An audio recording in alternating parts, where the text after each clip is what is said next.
వెంకమ్మ, కాళ్ళు ఒత్తేది కూడా తెలియకుండా మెత్తగా ఒత్తుతున్నావే.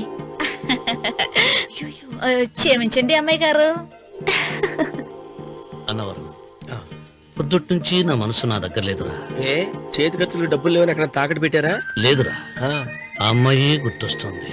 ఈయన్ని గుడికి తీసుకెళ్ళటం నాదే తప్పు. పంపతీసి నేను చూసిన అమ్మాయి గురించి ఆలోచిస్తున్నాడా ఏంటి? ఏంట్రా సణుగుతున్నావు? సణుగుడుగా చిరబాబు గారు, ఆవిడ గురించే ఆలోచిస్తున్నా.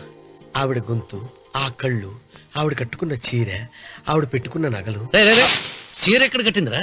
గుండెల దాకా లంగా కట్టుకుని కొలంలో స్నానం చేస్తుంటే. కొలంలో స్నానం చేయడం ఏంటి చిరబాబు? గుళ్ళో నా పక్కన నిలబడి హారతి తీసుకుంటాను. నువ్వెవరి గురించి మాట్లాడుతున్నావురా? నేను చూసిన అతను చాలా గొప్పవాడు, బాగా డబ్బులున్నవాడు. రేపు నన్ను చూసుకోడానికి వస్తున్నాడు. అందుకని మీరు ఏంటి, నేను ఇక్కడ ఉండకుండా వెళ్ళిపోవాలా?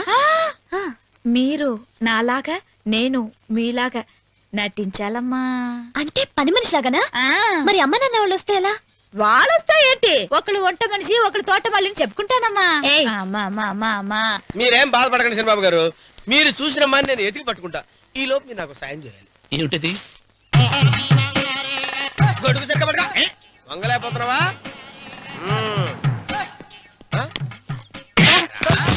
పనిచేసే పద్ధతి ఎవరా నువ్వు? ఎవరా నువ్వు? నిలబడ్డావు నేను ఎవడో చెప్పు. ఓహో, చిన్నమ్మ గారిని చూడడానికి వచ్చారు. మీ కాబోయే అయ్యగారు. దండాలు బాబు, వెళ్ళండి. నువ్వురా. పెద్దయ్య గారు అమ్మగారు లేకుండా ఈ చూసుకోవడాలేంటో. కొంచెం ఎక్కువ చేస్తున్నట్టున్నావు. ఎవరిని ఎక్కడ ఉంచాలో అక్కడే ఉంచాలి. వీడు కొంచెం చదివిచ్చాను, నెత్తిరెక్కుతున్నాడు. వీడి సంగతి తరువాత.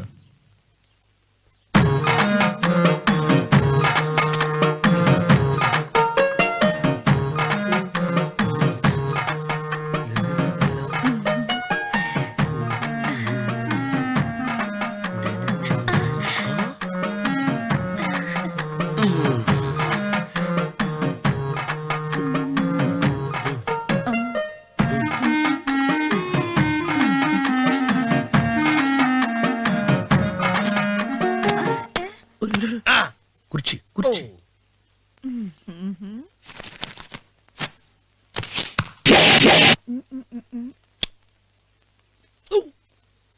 అరుకు వస్తున్నాను అమ్మాయి గారు.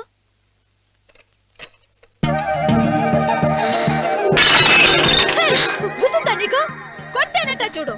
క్షమించండి, వేరే కాపీ తెప్పిస్తాను. వద్దు. కూర్చో. ఏంటా, ఈ అమ్మాయి చూస్తే నోరూరుతుంది. ఊరాల్సింది నీకు కాదు బాబు, నాకు. వెన్నపొడి పడవద్దు. ఒరే, చాలా ఎక్కువగా మాట్లాడుతున్నా. నాకు నోరూరుతుంది. కుర్చీలో కూర్చుంది. ఆ పిల్లని చూసి కాదు, కింద కూర్చుంది పని పిల్ల. దాన్ని చూసి.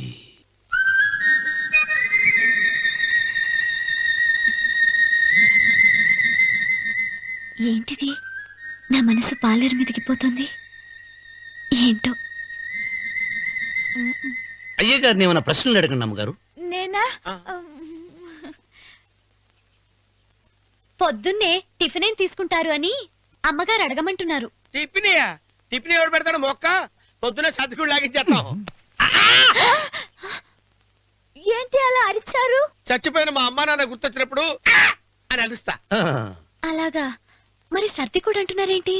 ఆరోగ్యానికి చాలా మంచిదని ఈ మధ్య సర్ది కూడా అలవాటు చేస్తున్నారు కదా యజమాని. వెంకు, నీకు పొలం ఎంత ఉంది? పొలమా? ముప్పయ్యా. అమ్మాయి గారు ఏం చదువుకున్నారు? 3వ క్లాసు, 3rd స్టాండర్డ్. కలాస. అమ్మాయి గారు ఏంటి అలా మాట్లాడుతున్నారు? అది అచ్చ తెలుగు అంతరించిపోతుందని అలా మాట్లాడుతున్నాం. ఇంతకీ మా అమ్మగారు నచ్చిందా? నచ్చింది. ఒరే, నాకు ఈ పని పిల్ల నచ్చింది. నాకు 30 నచ్చింది. అయితే నువ్వు దాన్ని చూసుకో, నేను దీన్ని చూసుకుంటాను.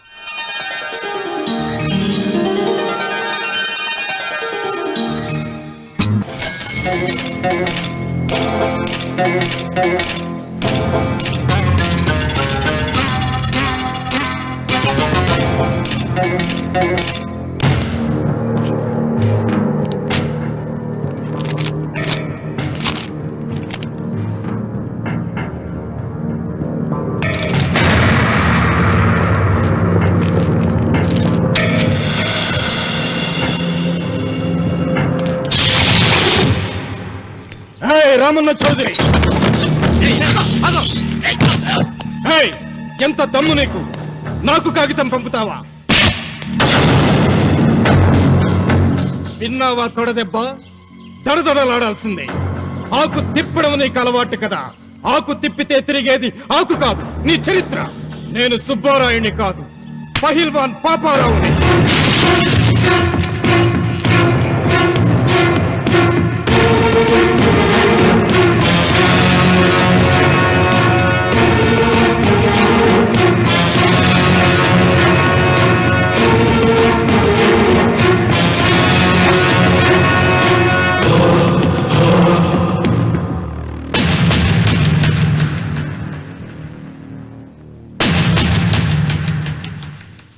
అది నా జోలికి వస్తే ఎముకలు విరిగిపోతాయని అర్థం చేసుకున్నావన్నమాట.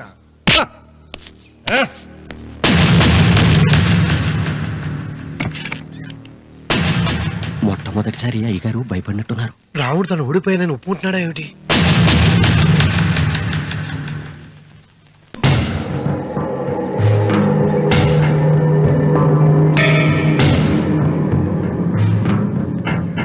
నిన్న నువ్వు వాళ్ళ ఇంటికి పోయి తొడగొట్టి సవాల్ చేసినప్పుడే నోరు మెదపనోడు ఇలా కారు కదుపుతాడా?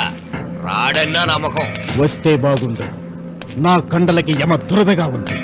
రామన్న చౌదరి బాడీ మీద అరగ తీసుకోవాలని ఉంది.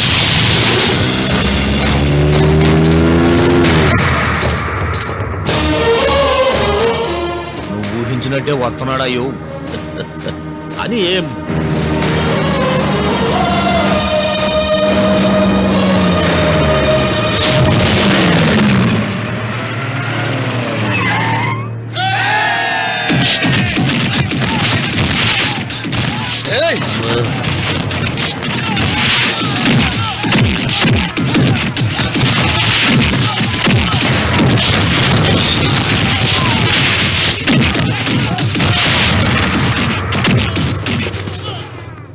రామన్న చౌదరి, నా కుర్రాళ్ళు ఒక్కొక్కడు ఒక్కొక్క ఆంజనేయుడు లాంటి వాడు.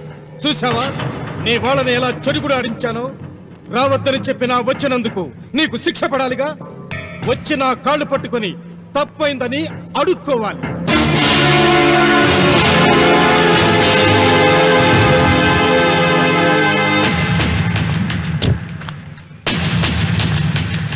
ఆగో, నీ పాదం తాకిన నేల నీ సొంతం అంటావుగా.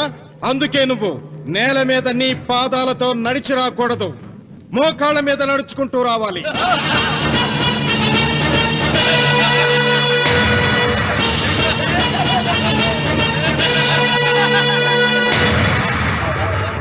కానీ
వీరవన్, ఈ చెయ్యి నాకు కావాలి.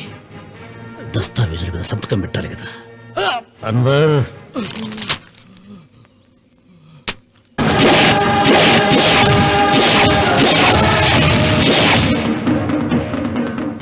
గుర్రానికి కాళ్లల్లో బలం, సింహానికి నోట్లో బలం, గరుడు పక్షికి కంట్లో బలం. ఈ రాయలసీమ రామన్న చౌదరికి ఒళ్ళంతా బలమేరా. రామన్న రామన్న చౌదరిరా. వెంకన్న ఎప్పుడూ గెలవని మనిషి.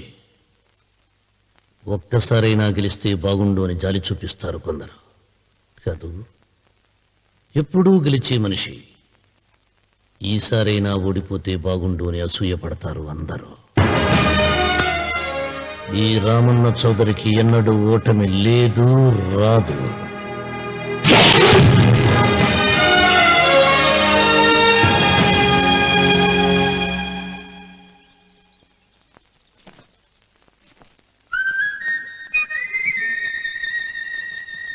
ఏంటమ్మాయి గారు ఆలోచిస్తున్నారు? ఆ రోజు పనివాళ్ళ వచ్చాడే, అతని మొహంలో నాకు రాజకళ కనిపిస్తోంది. మరి నా కోసం వచ్చిన అతను నాకెందుకో అతను యజమానేనా అని సందేహంగా ఉంది. ఏమండి, బాగా డబ్బున పిల్ల నాకు పెళ్ళంగా రాబోతుందని ఓ కుళ్ళిపోకండి. కుళ్ళు కాదురా, ఆ, నీకు నచ్చిన పిల్ల మాట్లాడే మాటలు వింటుంటే ఆ. ఖచ్చితంగా పనిపిల్లి అనిపిస్తుందిరా. పనివాడిలాగా మాట్లాడతా ఏంటి? కొందరు డబ్బున్న మనుషులు అలాగే మాట్లాడతారమ్మాయి గారు. ఆహా, భాష మాత్రమే కాదే, ఆ చూపు ఆ రూపు ఒక్కటి కూడా యజమానిలో లేడు. పొట్టి గుమ్మడికాయలా ఉన్నాడు. మీరేనన్నా చెప్పండి చంద్రబాబు గారు, నేను ప్రేమించిన అమ్మాయి యజమానురాలు, మీరు ప్రేమించిన అమ్మాయి పని మనిషి. ఈ అనుమానాలు ఎందుకురా? ఏదో ప్లాన్ వేసి మనిద్దరం ఒకసారి అక్కడికి వెళ్ళి చూసేస్తే పోలా? ఒకవేళ వాళ్ళు మనల్ని చూస్తే? అవును, ఎలా? ఆ ఇబ్బంది లేకుండా మీరు నాలాగా నేను మీలాగా వెళ్దాం. ఏ వెంకమ్మా, వెళ్దాం అమ్మా, వెళ్దాం.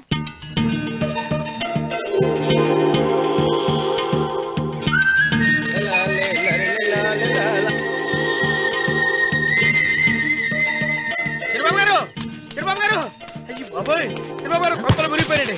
లేవండి.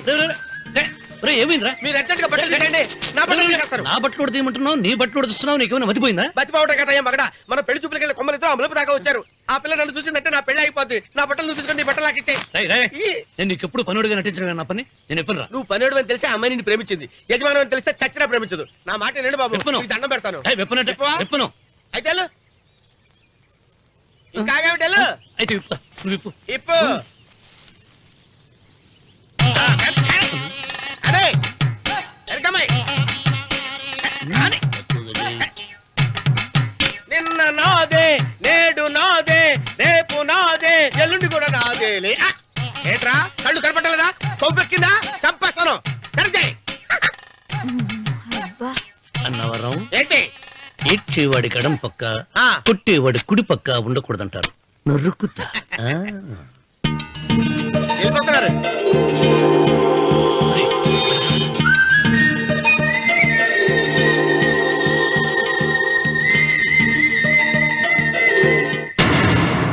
నువ్వే మాకు కొండంత అండ అనుకున్నావు, నిన్నే పిండి పిండి చేసి పారేశాడు. వామ్మో వాయ్యో, ఆ రామన్న చౌదరికి వయసు మీద పడుతుండా ఎంత బలమయ్యా. అతను చెప్పింది నిజం. అది కండబలం కాదు, గుండె బలం. నువ్వేట అయిపోతే ఇక మన సాంబశివరావు ఊరు వదిలిపెట్టి వెళ్ళిపోవాల్సిందేనా? నువ్వు గుండెను అతను కండను నమ్ముకున్నారు, కానీ నేను తెలివిని నమ్ముకున్నా. వెంకన్న, అలెగ్జాండర్ దండయాత్ర భారతదేశంలో అడుగుపెట్టగానే ఆగిపోయింది. ఈ రామన్న చౌదరి దండయాత్ర ఆ సాంబశివరావు పొలంలో అడుగు పెట్టగానే పూర్తవుతుంది. రేపే అన్వర్ని పొందుతా. వద్దురా రావుడు, రేపే మహాశివరాత్రి. జటాధార స్వామి వారు వస్తారు. మీ తాతల కాలం నుంచి మీ ఇంటి ముందున్న శివలింగానికి పూజలు జరిపిస్తున్నారు. నువ్వెప్పుడో చూసావు. రేపు ఒక్కరోజు ఇంట్లో ఉండరా. మనకు వయసు పెరిగి తేజస్సు తరిగిపోతుంది. ఆయనకి రోజు రోజుకి వయసు తరిగి తేజస్సు పెరిగిపోతుంది. చచ్చే, జనానికి పిచ్చిపట్టి గడ్డాలు పెంచిన వాళ్ళ కళ్ళ మీద అడ్డంగా పడుతుంది. రే వెంకన్న, ఒకప్పుడు ఈ దేశంలో 3 దేవుళ్ళు 3 కోట్ల మంది మహానుభావులు ఉండేవాడు, అంటే మానవత్వం ఉన్నవాడు. కానీ ఇప్పుడు దేవుళ్ళు లేరు, మహానుభావులు లేరు. ఈ స్వాములు మిమ్మల్ని మాయ చేయగలరు గాని నన్నేమేం చేయలేరు.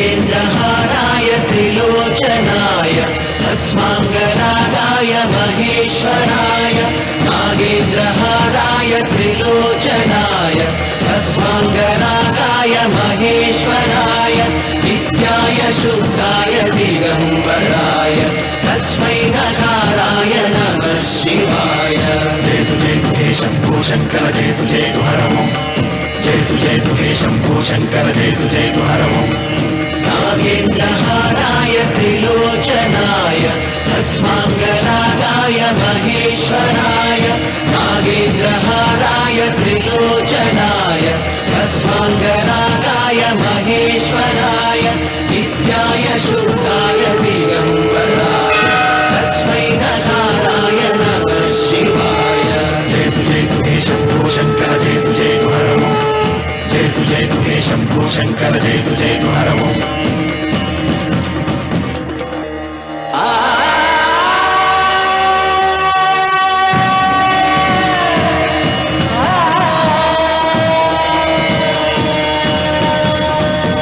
జయతు జయతు హే శంభో శంకర జయతు జయతు హరమో జయతు జయతు హే శంభో శంకర జయతు జయతు హరమో ఆయన ఏదో చెప్పాలని చూశారు, చెప్పకుండానే వెళ్ళిపోయారు. ఇన్ని సంవత్సరాలుగా స్వామి శివుని తప్ప మానవుడిని కంటితో చూడలేదు. ఆయన మొట్టమొదటిసారిగా మీ కుటుంబం వంక చూశాడు. ఆ చూపుకు అర్థం ఏమిటో నాకు తెలియటం లేదు. నాకెందుకో భయం వేస్తోందమ్మా.